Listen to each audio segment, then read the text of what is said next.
Der Frankreich-Block ist im Institut Français in Stuttgart. Neben mir sitzt Charlotte Herly. Bonjour madame. Bonjour. Vous avez publié un beau livre, 20 pieds sous terre. Mais en fait, c'est votre troisième livre.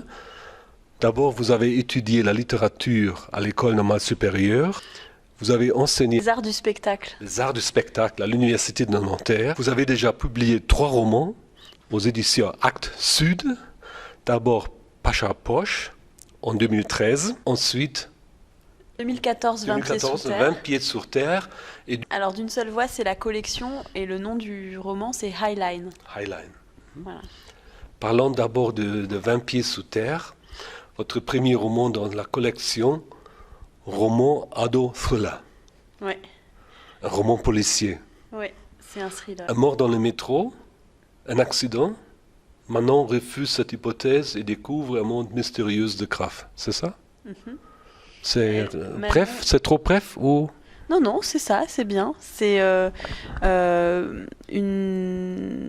jeune garçon qui est retrouvé mort dans le métro et sa sœur refuse l'hypothèse de l'accident et donc décide de partir à la recherche du meurtrier. vous vouliez que ce soit un thriller? Tout à fait, parce que j'avais envie d'aborder la question du deuil et que je ne voulais pas l'aborder de manière frontale. Donc je me suis dit qu'en passant par l'idée du thriller, ça permettrait de finalement donner une couverture, je ne vais pas dire ludique, mais en tout cas plus plaisante à une thématique qui sinon était assez lourde. Je voudrais tout de suite vous demander comment avez-vous conçu votre roman? Vous avez fait un plan ou vous avez laissé développer les personnages un peu en suivant comment leur caractère se développe? Comment vous avez fait ça? Non, non, c'était vraiment un plan. Je l'ai travaillé comme un scénario de film, en travaillant la structure, en faisant des fiches sur les personnages, et voilà, en constituant vraiment tout le détail de l'intrigue avant de me mettre à rédiger. Vous avez mis des petits papiers jaunes partout?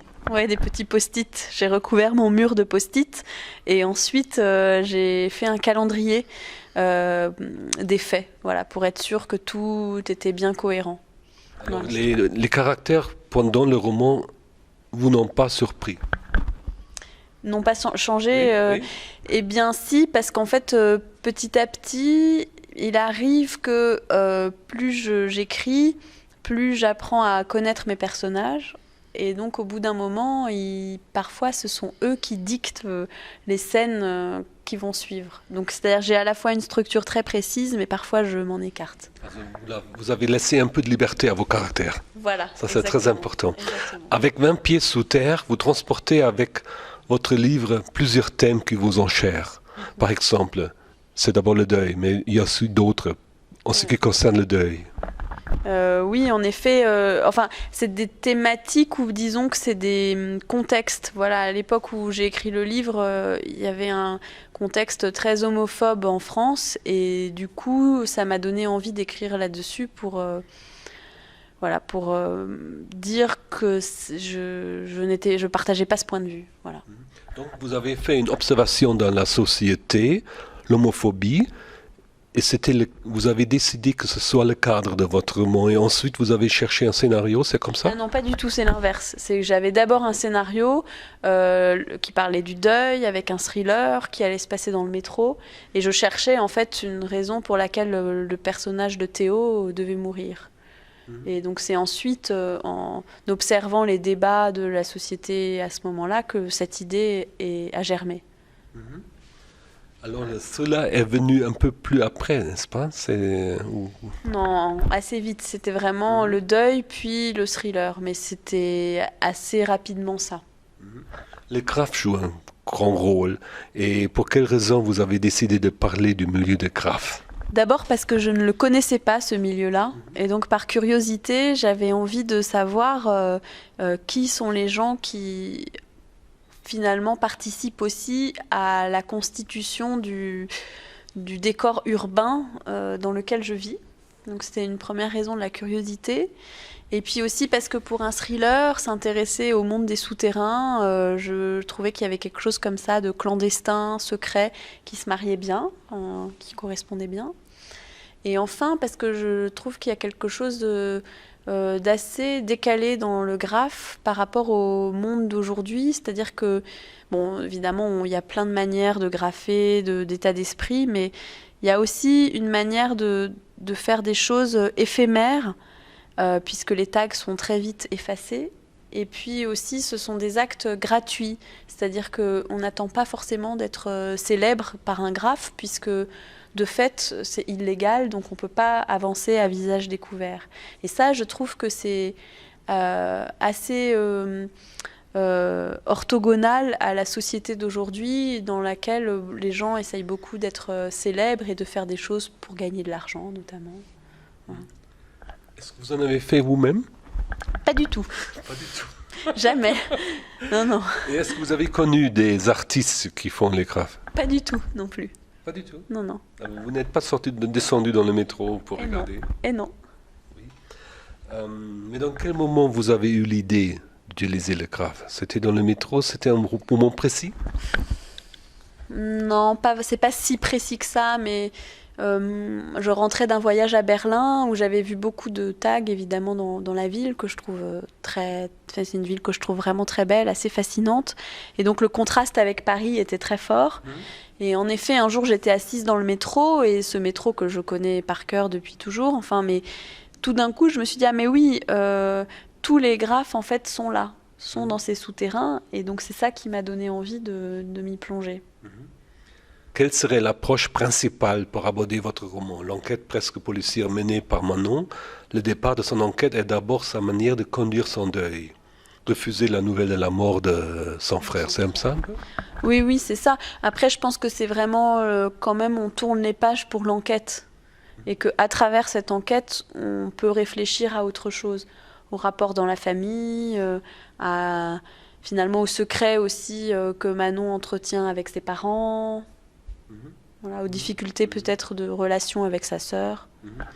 Un autre niveau serait la reconstitution du caractère de Théo, son homosexualité, et ce qui conduit à une dispute entre Manon et sa sœur Léa. Parce qu'on a peu parlé de Léa, elle est aussi là. Oui, oui.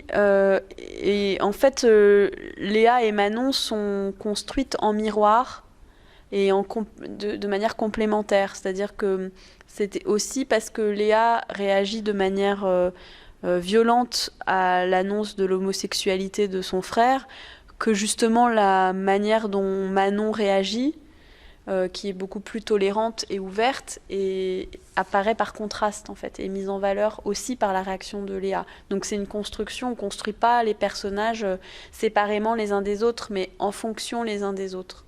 Vous encouragez vos lecteurs de tout accepter, de chercher la vérité, de ne pas se contenter avec ce qui est apparemment inexplicable. C'est un peu pour Manon, n'est-ce pas?